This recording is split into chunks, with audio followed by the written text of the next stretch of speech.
Alright guys, so we're going to do chapter 5, 6, and 7 today. And I'm going to try to do this real quick and get it on YouTube before you guys get here. So, the call came from Kevin on a Friday night. He was at the football game. Quick, hurry, drop whatever you're doing now. Kevin was one of the few who went to games. The school kept threatening to drop football because of low attendance. They said ticket receipts were barely enough to pay for electricity to light the field. But Kevin was screaming on the phone. I jumped in the family pickup and raced to the stadium. I bolted from the truck. Kevin was at the gate, windmilling his arm. Hurry, hurry! I threw the $2 admission at the ticket window and we raced for the field. See better up here, he said, yanking me into the stands. It was halftime. The band was on the field, all 14 of them. Among the students, it was known as the world's smallest standing band. There weren't even enough of them to form a recognizable letters or shape, except for a capital I. So they didn't march much at halftimes. They mostly stood in 2 rows of 7 each, plus the student conductor. No majorettes, no color guard, no flag and rifle girls. Except this night. This night, Stargirl Caraway was on the field with them. As they played, rooted in their places, she pranced around the field in her bare feet and long lemonade yellow dress. She roamed from goalpost to goalpost. She swirled like a dust devil. She marched stiffly like a wooden soldier. She tootled an imaginary flute. She pogoed into the air and knocked her bare heels together. The cheerleaders gaped from the sidelines. A few people in the stands whistled. The rest, they barely outnumbered the band, sat there with, "What is this?" on their faces. The band stopped playing and marched off the field. Stargirl stayed. She was twirling down the 40-yard line when the players returned.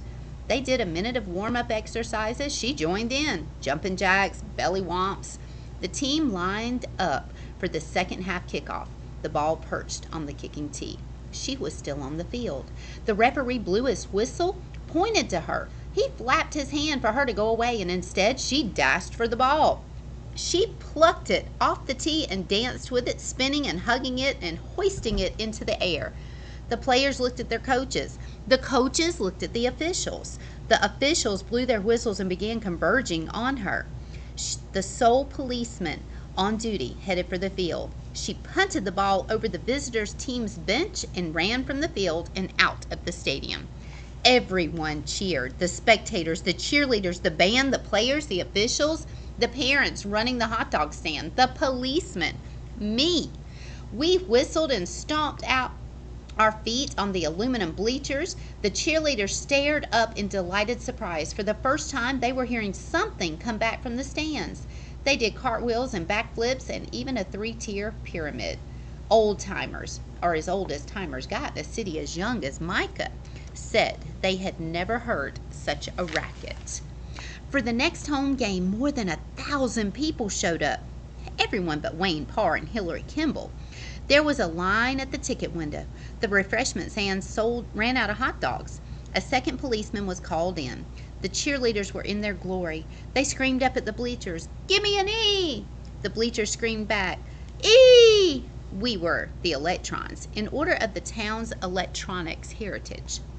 The cheerleaders ran through all their routines before the first quarter was over.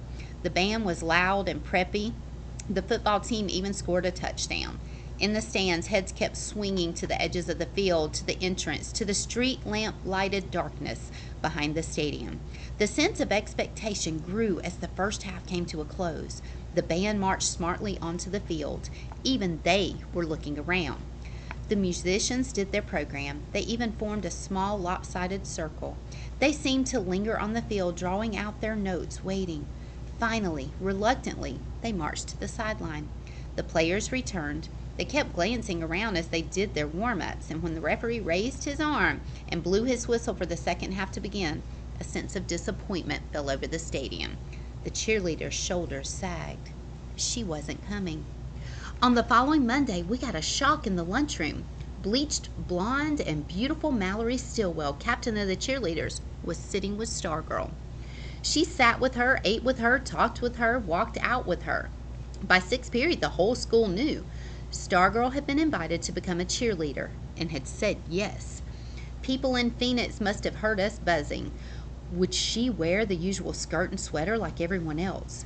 Would she do the usual cheers? Did all the cheerleaders want this, or was it just the captain's idea? Were they jealous? Cheerleading practice drew a crowd. At least 100 of us stood by the parking lot that day, watching her learn the cheers, watching her jump around in her long pioneer dress. She spent 2 weeks practicing. Halfway through the second week, she wore her uniform: green trimmed white V-neck cotton sweater, short green and white pleated skirt. She looked just like the rest of them. Still, to us, she was not a cheerleader, but Stargirl dressed like one. She continued to strum her ukulele and sing happy birthday to people. She still wore long skirts on non-game days and made a home of her school desk. When Halloween arrived, everyone in her homeroom found a candy pumpkin on his or her desk. No one had to ask who did it. By then, most of us had decided that we liked having her around. We found ourselves looking forward to coming to school, to seeing what bizarre antics she'd be up to. She gave us something to talk about. She was entertaining. At the same time, we held back because she was different. Different. We had no one to compare her to, no one to measure her against. She was unknown territory, unsafe. We were afraid to get too close. Also, I think we were all waiting to see the outcome of an event that loomed larger and larger with every passing day. The next birthday coming up was Hillary Kimball's. Hillary herself set the stage the day before. In the middle of lunch, she got up from the table and walked over to Stargirl.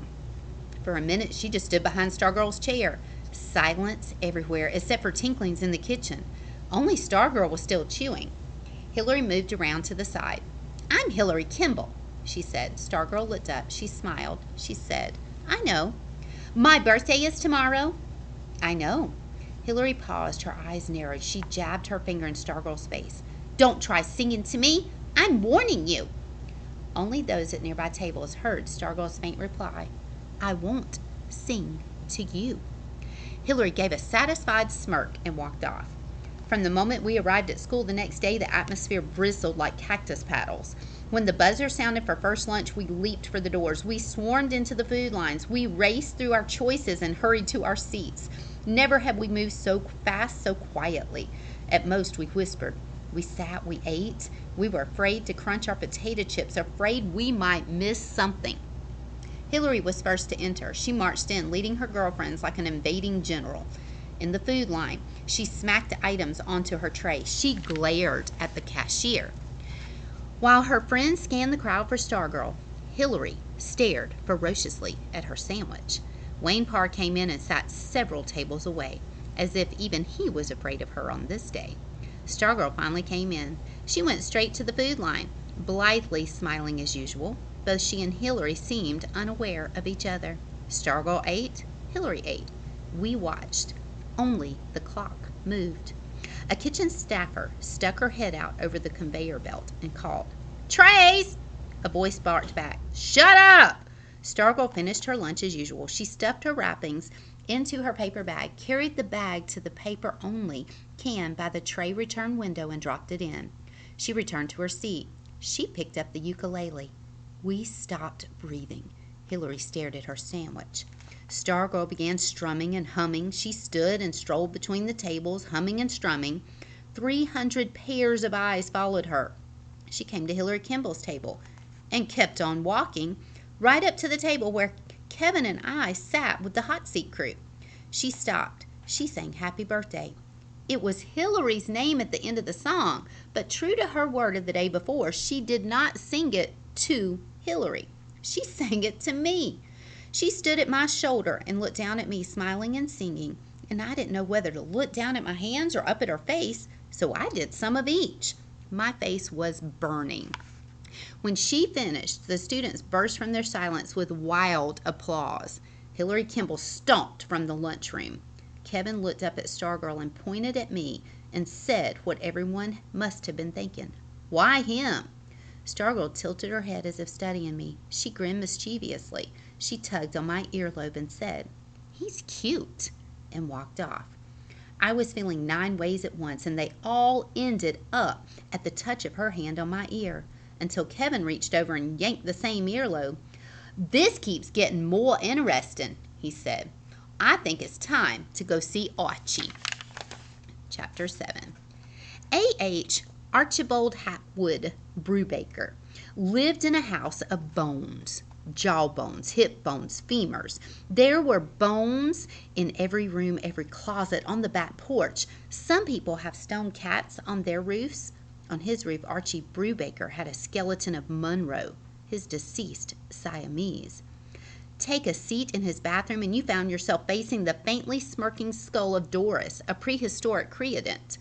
Open the kitchen cabinet where the peanut butter was kept, and you were face to face with an extinct fox. Archie was not morbid. He was a paleontologist. The bones were from digs he had done throughout the American West. Many were rightly his, found in his spare time. Others he collected for museums, but slipped into his own pocket or knapsack instead. "Better to sit in my refrigerator than disappear in a drawer in some museum basement," he would say. When he was digging up old bones, Archie Brubaker was teaching at university in the East. He retired at the age of 65. When he was 65, his wife, Ada Mae, died. At 67, he moved himself and his bones west to join the other fossils. He chose his home for two reasons. One is proximity to the high school. He wanted to be near kids. He had none of his own. And two, Senor Saguaro. Senor Saguaro was a cactus, a 30-foot tall giant that towered over the tool shed in the backyard. It had two arms high on the trunk. One stuck straight out and the other made a right turn upward, as if waving, "Adios." The waving arm was green from the elbow up. All else was brown, dead. Much of the thick leathery skin along the trunk had come loose and crumpled in a heap about the massive foot. Senor Saguaro had lost his pants. Only his ribs, thumb-thick vertical timbers, held him up. Elf owls nested in his chest. The old professor often talked to Senor Saguaro and to us. He was not certified to teach in Arizona, but that did not stop him. Every Saturday morning, his house became a school. 4th graders, 12th graders, all were welcome. No tests, no grades, no attendance record. Just the best school most of us had ever gone to. He covered everything from toothpaste to tapeworms and somehow made it all fit together. He called us the Loyal Order of the Stone Bone. He gave us homemade necklaces. The pendant was a small fossil bone strung on rawhide. Years before, he had told his first class, "Call me Archie." He never had to say it again. After dinner that day, Kevin and I walked over to Archie's.